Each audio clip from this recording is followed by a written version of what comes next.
It's Indian leg locks and locking yourself out of the house. It's the Outdated Wrestling Hour.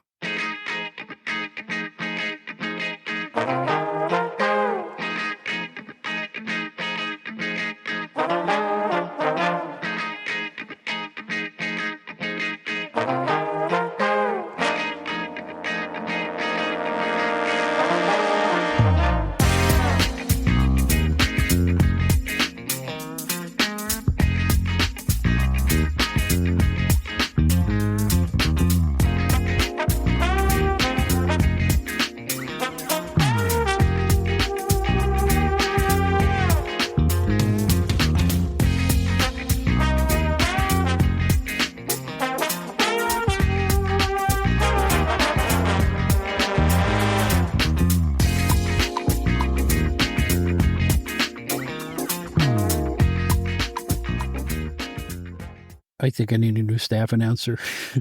Hi, everybody. My name is Bob Smith, and welcome back to the Outdated Wrestling Hour.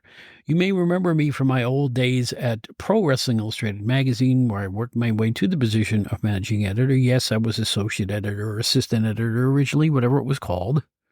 So depending on what magazine you pick up, I may have a different title. But when I left there, I had a new title, unemployed. Well, anyway, that was many eons ago. And now I'm going to have a kind of a different show. I'm going to be all by myself. And I'm going to look back at my career, my wrestling career. And just some moments have been popping into my head. I'm just going to let them out. I'm going to express them all.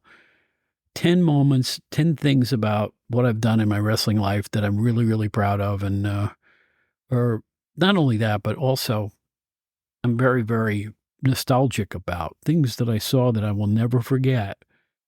And maybe you all were part of these scenes when I was there too. From major WWF events to small independent cards in high schools. I'm going to just take a kind of a review of my own wrestling life. So, hey, enough of my yak, and I'm going to shut up. We're going to have our usual ad here, and then we're going to get on with things with me and one life in wrestling. Be right back.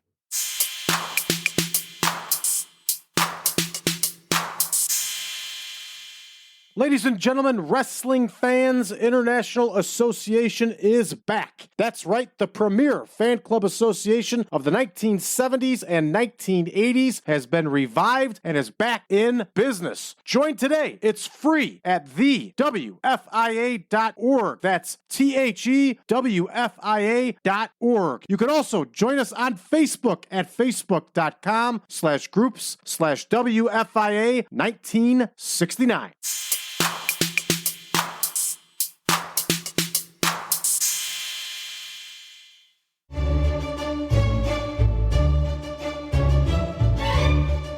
Yeah, it's been a heck of a wrestling life. I joined PWI in 1988, one of the most wonderful flukes I ever had, but my wrestling life started long before that, and it continues on to this day in different ways. And it's kind of like an overview of my favorite things that I remember from all these years. Well, some are favorites, some weren't that pleasant when I was undergoing them, but let's go back and look at my feeble wrestling life. I'm sure you all have your own memories as well. And if you do, I'd like to hear them, to be honest with you.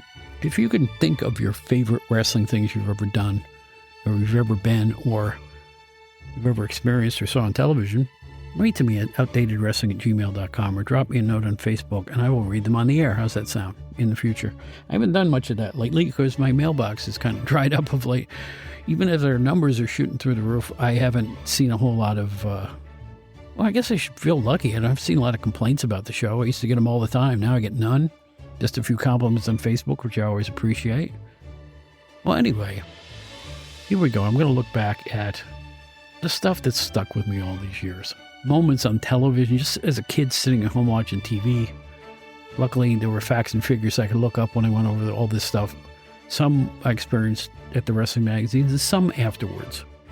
I really have had quite the experiences in the pro wrestling world. So let's just go back, because I've met everybody. I know a lot of people, and that's all been cool. But this is the stuff that's for some reason stuck with me like crazy. And here we go. First thing I want to mention was I even have a date on this, May 30th, 1973. One of the greatest televised wrestling moments of my lifetime. I'm sure not a lot of people remember this. It had nothing to do with fandom either. It was just a remarkable television moment I will never forget. When wrestling was held in smaller arenas that held a few thousand people, and the same goes for the TV productions, they were shown from there. This is from Hamburg, Pennsylvania, May 30th, 1973. The crowning of the 6th Worldwide Wrestling Federation Tag Team Champions, Tony Garea and Haystacks Calhoun, an unlikely pairing if there ever was one. They beat Mr. Fuji and Professor Toru Tanaka, who were really hated by the fans then. Remarkable thing in this match. The heat was going off, just going off in all directions. Fans were booing Leslie, cheering heartily, and everybody was into this match. I'll never forget the pinfall. I don't know how Haystacks ended up like this, and I don't remember if he was on top of Fuji or Tanaka. I do remember this. I think he'd given him his version of a big splash, which really wasn't much. He kind of fell on the guy. Poof. But as he did it, and as the referee got on his knees to make the count, Tony Garea stood on Haystacks' back, put his arms in the air triumphantly as the 3 count was counted, and the place went apeshit. I mean, crazy like I've never seen on television before, since people were leaping about, rushing the ring, going absolutely bonkers. I know later on they had a thing where Bob Backlund let a bunch of kids in the ring and stuff like that. This preceded that by a long time. It's just a riveting television moment, and that wasn't even it. All right, so you see this joyous celebration in this small arena, and everybody's going bananas, and they fade to black. Here comes the commercials for Lawn Boy or something. We come back, and there's Vince McMahon with his microphone, and he usually would be at the end of a show, but at this time, I don't know who came up with this concept for 1973. He was surrounded by youngish fans, and he's talking about the match he had just seen and the crowning of the new World Tag Team Champions, quote, you can be proud of, end quote. You know how they used to do that. And Vince asks this question. He sees the fans around him and goes, did you enjoy this? Or something like, isn't it great we have new tag team champions? And all these young boys went, yeah. They saw it. They believed it. They were into it. Hair up on your arms, chills down your spine. Everything professional wrestling is supposed to be. Simple, believable, action-packed, and in the end, really, really satisfying. That's about as good as it gets I've ever seen on television, and all these decades later, I remember it like I watched it 3 weeks ago. Well, not really, because I couldn't remember who he pinned. But there you go, Haystacks Calhoun and Tony Garea.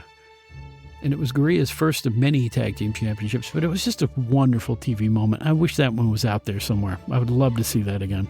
Maybe if I get lucky one of these days, I'll call up Triple H and say, hey, can I come and check out the tape library for a few hours? And they'll say, I'm calling the police. No, I've never met Triple H. It's one of my bucket list achievements. I would just like to talk to him and pick his brain. I'd love to have a half an hour with him. Should I get brave and call him or call the offices and see if I can get an interview with him on this show? Dumber things have happened, so we'll see. I have told you before, this is the year when you're going to see bigger guests in terms of name recognition, because I'm just throwing caution to the wind and I'm going to call and write everybody.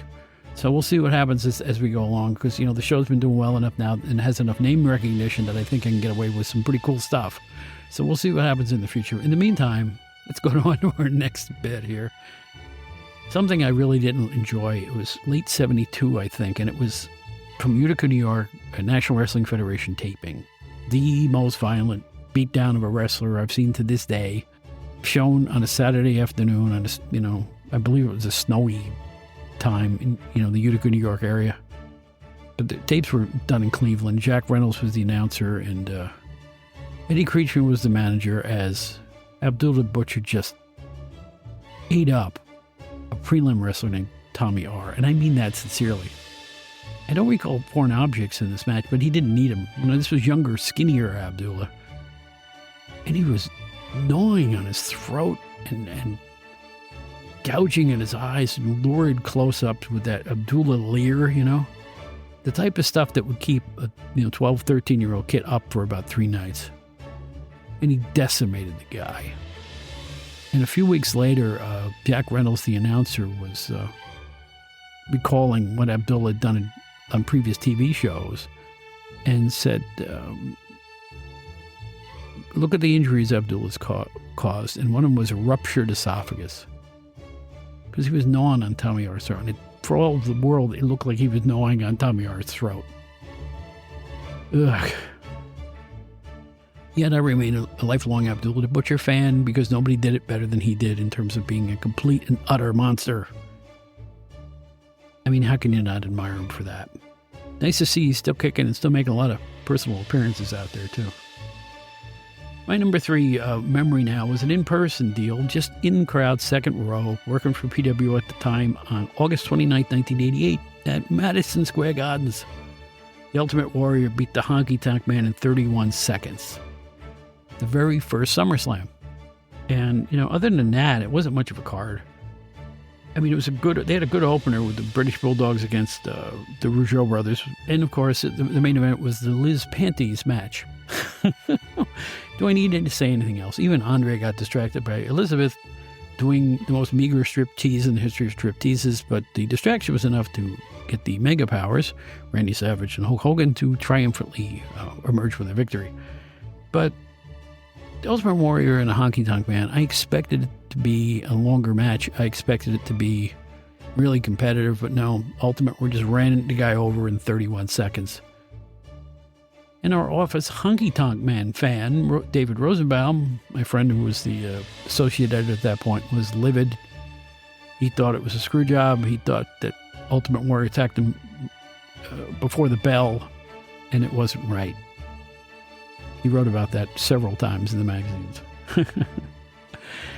So anyway, but it was really, really a great thing to see up close, and being at Madison Square Garden with the best seats I ever had wasn't bad either. I had second row one other time, around a year and a half before that. But yeah, that was cool. And I was covering it, and I met a bunch of wrestlers after the show, and had a lot of fun. Stars in my eyes, even though I was getting paid to work in wrestling. Number 4 moment, Memphis, Channel 5. While I was working at the magazines, Eddie Gilbert essentially hit Jerry Lawler with a car out in the parking lot of Channel 5. And I'm like, what? Even at this point, there were still things in wrestling that could shock me. This shocked me. I don't know how they pulled it off. For all the world, it looked like he hit him with his car. He revved it up and ran into him. Live on television. Legend has it that the actual police showed up when fans called the police to say what had happened. Naturally, they had to calm the cops down, but it was a really, really hardcore of hardcore angles. Eddie Gilbert was a great villain, and this is probably the nadir of everything he ever did. I must admit, I was impressed. The next week, Lawler shows back up on the show and says, Gilbert, you're going to end up in an ambulance and stuff like that. And, the usual thing, but, he wasn't hurt all that bad, thankfully. But it was quite a television moment, the type of which I've never seen before or since. And actually, I hope I don't see it much more either. There's been plenty of auto hijinks on the WWE programs, But, keep in the ring, guys. Keep in the ring. Next up was something that was just a lot of fun. I was glad to be there because I wanted to check out all the indie wrestling I could when I was working there. And there was a lot of indie wrestling in the high school card scene back then. And I don't remember if Tommy D or who the promoter was or even where the high school was. It was in a small high school. A couple of rookies took each other on. I knew them both. Chris Michaels, who went on to become an ECW Tag Team Champion, Broadway Sonny Blaze, who went on to become pretty well known for getting his ass kicked on WWE TV programs. I don't think he ever won a match on television or in the Federation the whole time he was there. But these two guys, hungry, fresh, in Sonny's ring, wrestled for about 20 minutes with amazing knee drops and body slams and aerial moves and punches and kicks. Real heat. The fans who knew them both from being local were rooting for them both. And at the end, a standing ovation for both of them as Sonny went over Chris Michaels. I don't know. It's the kind of thing that sticks with you. A couple hometown boys making good, you know. It was just so much fun. So much fun. Talking to them afterwards, they're both beaming. I used to love writing the introducing feature in The Wrestler because it's like I could help give guys like that a little bit of a tiny push in the wrestling world. I can't tell you the number of guys who wrote back or called back and said, I really appreciated you doing this for me way back when. And I'm like, hey, my pleasure. I got a lot of enjoyment out of watching these guys come up the ranks. It took a lot. It still takes a lot to become an actual professional wrestler. There's a lot of wrestlers out there. But we've reached a point right now where there's probably about 40% of them that are professional wrestlers. It's a skill. It's a craft. You have to be a certain type to be a pro wrestler. These two gentlemen, Chris Michaels and Sonny Blaze, were professional wrestlers. I can think of no greater compliment than that. Let's go back to TV. Smoky Mountain. Always with the magazines. An angle so extreme that we filled up our conference room. I brought the video cassette into the room. And I said to somebody, you got to see this. And before I know it, the whole wrestling staff was watching Kevin Sullivan bashing Brian Lee in the head something like 61 times with his golden spike in a bloody, violent angle that supposedly got Sullivan banned for life from Smoky Mountain. Didn't hold. That was, the start of a feud, of course. But they held this in a high school gymnasium, and it's like, I'm thinking, wow, this is really hardcore for this type of an audience. Everything Sullivan did at that point, he was out of control at Smoky Mountain. Him and Cornette were coming up with all kinds of schemes and dreams, and most of them were pretty violent. It was pretty hard to watch. And I wrote an article about it. We didn't have pictures, but somehow we finagled an article about it, and it was Kevin Sullivan was a master heel. He was just the most frightening guy when he was doing it right. And he did it right 75% of the time. So there's plenty of tape on that one out there. Look that one up. Kevin Sullivan versus Brian Lee. Hard to watch, which means it looked real. Get it? I'm still in a Memphis mood right now. And, I got to go to Memphis in 91, and I was there. And now I looked this up on January 7th, 1991 at the Pipkin Building. The USWA and Jerry Jarrett had a dispute with the Mid-South Coliseum people at that point. So for 2, 3, 4 months, they promoted in a different house. It was the Pipkin Building, which has come in and out of Memphis wrestling lore for decades. Well, anyway, it was Nightmare Danny Davis against young raw rookie from Michigan named Rob Zukowski, billed at that point. You know him better these days as Rob Van Dam. And I will tell you, and I've said this on the show 2 or 3 times, the greatest opening match I have ever seen or ever will see on a 9 televised Memphis show. Danny Davis, a great wrestler and a great trainer, against the Sheik's protege, Rob Van Dam. And it was magic. Holds, flying moves, Rob with his flying feet. Danny Davis tying him up from time to time, making Rob squirm a little bit. Action galore, and it went for a long time. I think the match must have been 15, 17 minutes, which is pretty long for an opener. And Nightmare, he took the Duke, but I'll tell you what. I went back to the offices and saw everybody, and I said, we got to do something on this guy, Rob Zukowski. He's as good as it gets. What? Who? What? Everybody asked me about him. And I actually met him during that week along with Sabu, and they were really cool to me. I am sure they don't remember any of this. But we spent a little time together, and it was great to see them, along with a third guy named Judge Dredd. I don't know whatever happened to him. Really, really tall guy. But in any event, I got to see Rob Zukowski in his formative times, and you know what? Star written all over him. And I was right. Rare talent. Young Rob Zukowski or Rob Van Dam. Also got to see Flair versus Steamboat. when I worked for the magazines, April 8th, 1989. This was not a pay-per-view. It was a house show in New Haven, Connecticut at the Coliseum there. And let me tell you something. You know, a professional wrestler, they work every bit as hard in front of a few thousand people as they would on a national or worldwide pay-per-view event. And they did. And the place was going crazy. Once again, Steamboat beat him with a small package. But it was like 20, 25 minutes of just wrestling bliss. Two guys going at it as hard as they could. Chops. Flying maneuvers. Flair being his usual sneaky self. Just great professional wrestling. The very top of the top. Two Hall of Famers in their primes, giving it everything they had. I'll never forget that one as long as I live. The best wrestling match I've ever seen with my own eyes live. Not even close. Nothing's even close to that one, I'm telling you. Flair Steamboat saved the 1980s in my book, I'll tell you that much. In my time at the PWI office center, I would just be sitting there and Bill would say, "Hey, I got somebody coming over." You never knew who was going to show up to see Bill after.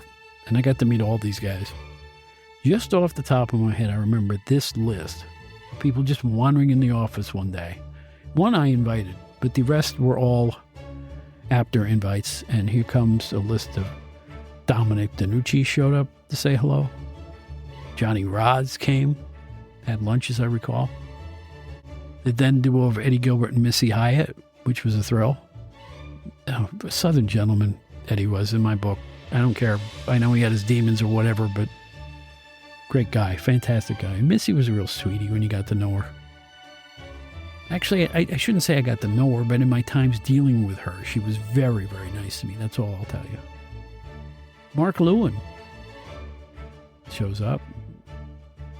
Kerry Von Erich shows up. Don Morocco showed up. Paulie Dangerously on more than one occasion showed up. Tommy Dreamer, that's the one I hooked up. Taz, the Metal Maniac, showed up. Couple of world champions, Bill Mascaras, showed up. Bruno Sammartino showed up. Referee Dick Kroll showed up. And these guys are just off the top of my head. There was a lot more than that. But sitting here feeling melancholy about the old days, those are the ones I remember. I'm like, who else has a job like this? You know?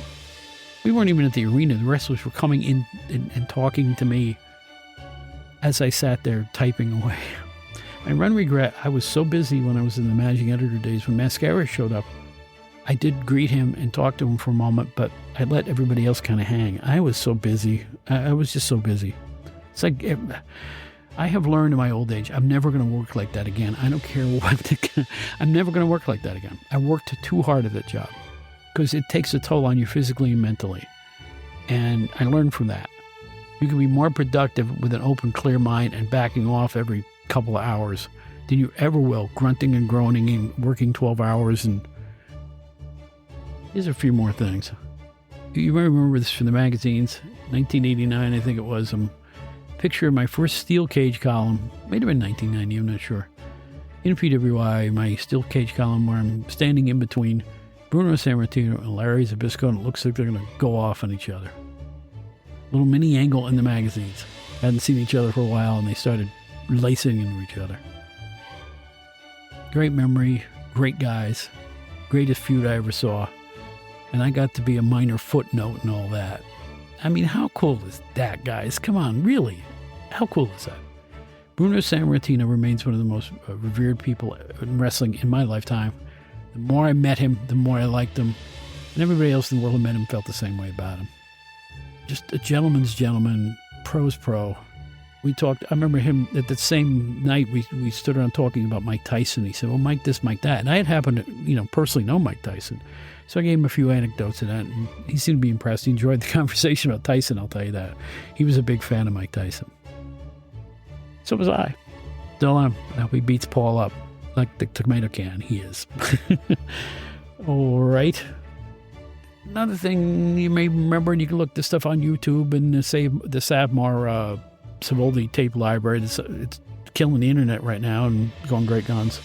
I did short stints doing color commentary with ICW or IWCCW for Mario Savoldi.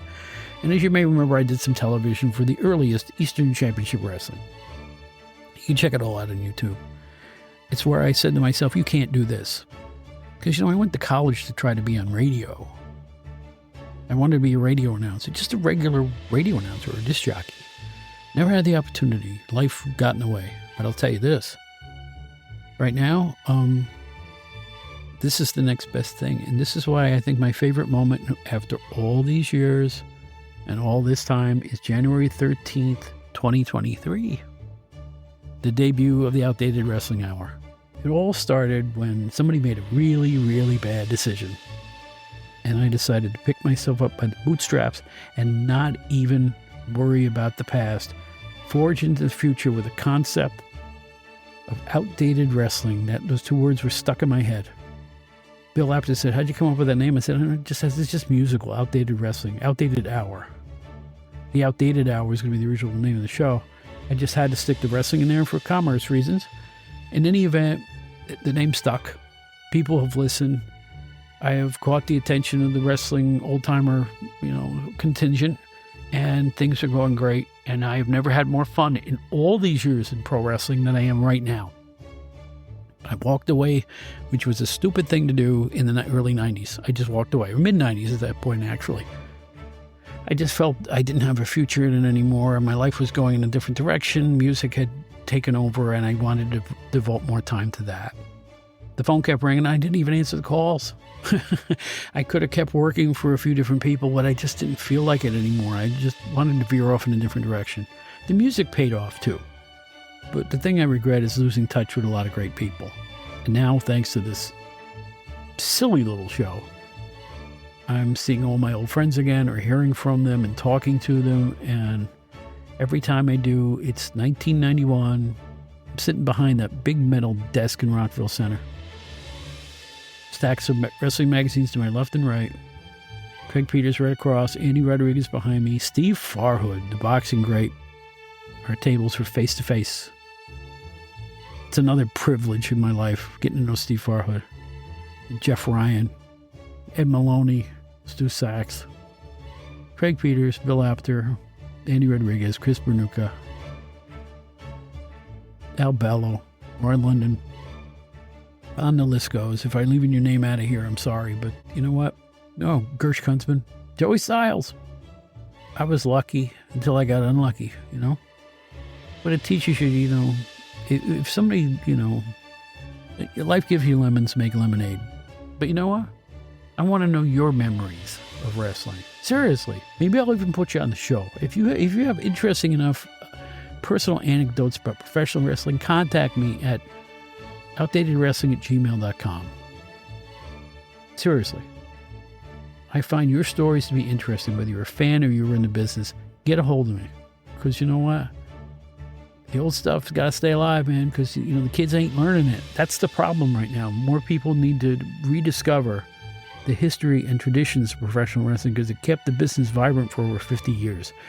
Now, I know right now the WWE is printing money. They're having a great time, and they're very, very successful. And I'm glad about that. But let's keep wrestling and wrestling, right? Well, right?